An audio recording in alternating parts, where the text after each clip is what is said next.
कालकाजी विधानसभा seat पर इस बार मुख्यमंत्री आतिशी से मुकाबले के लिए बीजेपी और कांग्रेस ने भी प्रमुख चेहरे मैदान में उतारे हैं। बीजेपी ने यहां से अपने पूर्व सांसद रमेश बिधूड़ी को टिकट दिया है, जबकि कांग्रेस ने अपनी तेज तर्रार नेता अलका लांबा को चुनावी मैदान में उतारा है। भले ही आतिशी को मुख्यमंत्री बने हुए कुछ ही समय हुआ हो, लेकिन यहां से मुख्यमंत्री की हार और जीत दोनों के बड़े संदेश होंगे। खैर, कालकाजी के राजनीतिक समीकरण को जानने के लिए उसके इतिहास के पन्नों को भी पलटेंगे, लेकिन उससे पहले एक नजर डालते हैं मौजूदा राजनीति पर। हाल ही में दिल्ली की राजनीति में पीएम मोदी की एंट्री हुई। पीएम मोदी ने केजरीवाल और आप पर जमकर हमला किया, जिसका जवाब केजरीवाल ने भी दिया।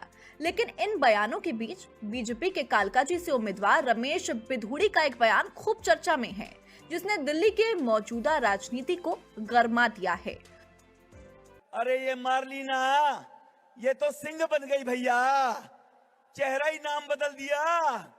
केजरीवाल ने बच्चों की कसम खाई थी, भ्रष्टाचारी कांग्रेस के साथ नहीं जाऊंगा।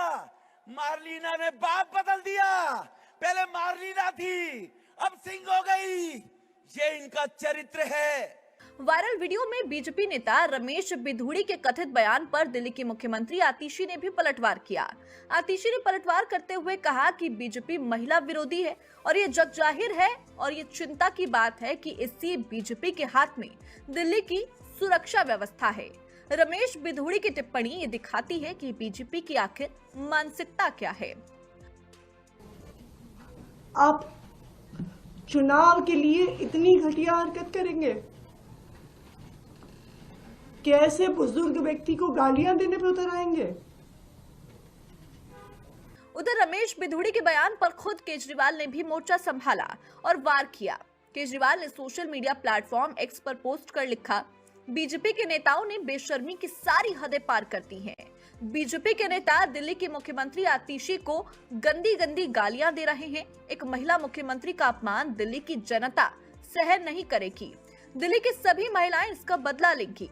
वहीं से पहले भी केजरीवाल लगातार बीजेपी के वार पर पलटवार करते हुए नजर आए, चाहे वो प्रधानमंत्री नरेंद्र मोदी के बयान ही क्यों ना हो। दिल्ली एक बड़ी आपदा से घिरी है। अन्ना हजारे जी को सामने करके कुछ कट्टर बेईमान लोगों ने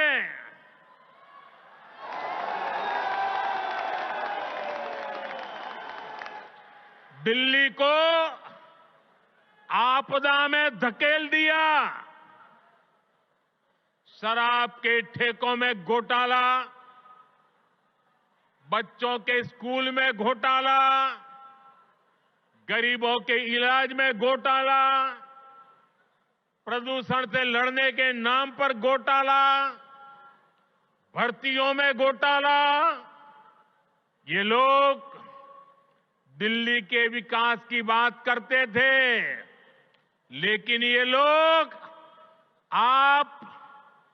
आपदा बनकर दिल्ली पर टूट पड़ी है।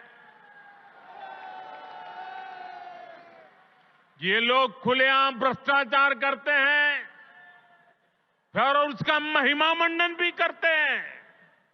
ये भारतीय जनता पार्टी महिला विरोधी है, ये जग जाहिर है। और ये बहुत चिंता की बात है कि इसी भारतीय जनता पार्टी के हाथ में दिल्ली की सुरक्षा व्यवस्था है। रमेश बिधूड़ी जी की टिप्पणी ये दिखाती है कि भारतीय जनता पार्टी की क्या मानसिकता है। अगर भारतीय जनता पार्टी के नेता, भारतीय जनता पार्टी के पूर्व सांसद, भारतीय जनता पार्टी के विधानसभा प्रत्याशी महिलाओं के प्रति ये राय रखते हैं, तो कैसे भारतीय जनता पार्टी दिल्ली की महिलाओं को सुरक्षा देगी? और मुझे ये लगता है कि ना सिर्फ कालकाजी के लोग, बल्कि दिल्ली की जनता और दिल्ली की महिलाएं रमेश बिधूड़ी जी की इस टिप्पणी का, इस मानसिकता का आने वाले चुनाव में भारतीय जनता पार्टी को मुंहतोड़ जवाब देंगे। ये तो हुई दिल्ली और कालकाजी विधानसभा क्षेत्र के वर्तमान राजनीतिक हलचल की। अब जरा कालकाजी विधानसभा को बेहतर तरीके से समझने के लिए उसके इतिहास के पन्नों को पलटते हैं। कालकाजी का राजनीतिक इतिहास 1993 में बीजेपी उम्मीदवार पूर्णिमा सेठी ने यहाँ पर जीत दर्ज की थी। 1998, 2003, 2008 में कांग्रेस ने यहाँ पर जीत की हैट्रिक लगाई। कांग्रेस उम्मीदवार सुभाष चोपड़ा लगातार 3 बार से यहाँ पर विधायक बने। 2013 में शिरोमणि अकाली दल के नेता हरमीत सिंह कालका की यहाँ पर जीत हुई। 2015 में आप उम्मीदवार अवतार सिंह ने यहाँ से जीत दर्ज की थी। वहीं 2020 में कालका जी से आप उम्मीदवार आतिशी ने यहाँ से जीत दर्ज की। कालका जी में मतदाता हमेशा से अपने मुद्दों को प्रखर तरीके से सामने रखते हुए आए हैं। अब बात मतदाताओं की स्थिति की करें तो यहाँ पर कुल वोटरों की संख्या 1,85,837 है, जिसमें से पुरुष वोटर 1,03,535 है। वहीं महिला वोटर्स के आंकड़ों की अगर बात करें तो 82,296 महिला वोटर्स यहां पर हैं। 2020 के विधानसभा चुनाव में भी मतदाताओं ने बढ़ चढ़कर मतदान किया और आपके प्रत्याशी आतिशी को यहां से जीत दर्ज करवाई थी। कालका जी के 2020 विधानसभा चुनाव के नतीजे, आपको 2020 में 52.28% वोट मिले थे। बीजेपी को 41.63% वोट प्राप्त हुए थे। वहीं कांग्रेस को 4.64% वोट मिले थे। अब जरा यहाँ का जातीय समीकरण देखते हैं और जानने की कोशिश करते हैं कि यहाँ किसका पलड़ा भारी है। करीब 2 लाख से अधिक की आबादी वाले कालकाजी क्षेत्र में पंजाबी वोटर्स की संख्या करीब 25% है। ओबीसी वोटर्स 22% हैं। वहीं ब्राह्मण वोटर्स की संख्या की अगर बात करें तो 10% के करीब ये संख्या है। वैश्य वोटर्स 9%, एससी वोटर्स करीब 15% हैं। वहीं मुस्लिम वोटर्स 6% हैं। इस क्षेत्र में 40% वोटर्स झुग्गी झोपड़ी में रहते हैं, जिनमें आपकी योजनाओं के लाभार्थी की संख्या अधिक है। ऐसे में जातीय समीकरण के आधार पर आतिशी के पक्ष में कई फैक्टर्स हैं। आतिशी के पक्ष में कितने फैक्टर? 25% पंजाबी वोटर्स का समर्थन। झुग्गी झोपड़ी वाले क्षेत्र में फ्री योजनाओं का असर साफ तौर पर देखा जाएगा। मुख्यमंत्री होने का भी आतिशी को फायदा है। आम आदमी पार्टी, बीजेपी और कांग्रेस लगातार तमाम कोशिशों में जुटी हुई है ताकि मतदाताओं को लुभा सके, लेकिन ये जानना भी बेहद जरूरी है कि आखिर इस क्षेत्र में लोगों की असल समस्याएं क्या है। कई इलाकों में जलभराव की समस्या सबसे अहम समस्या है। स्ट्रीट लाइट की भी समस्या कालकाजी क्षेत्र में देखी जाती है। झुग्गी क्लस्टरों में नशा एक बड़ी समस्या है। गांधी कैंप, झुग्गी कॉलोनी क्लस्टरों में सफाई की समस्या, प्रियंका कैंप, दयाल सिंह, गांधी कैंप जैसी जगहों पर सीवर की भी समस्या है। अतिक्रमण और पार्किंग की भी लोगों की यहाँ पर अहम समस्या है।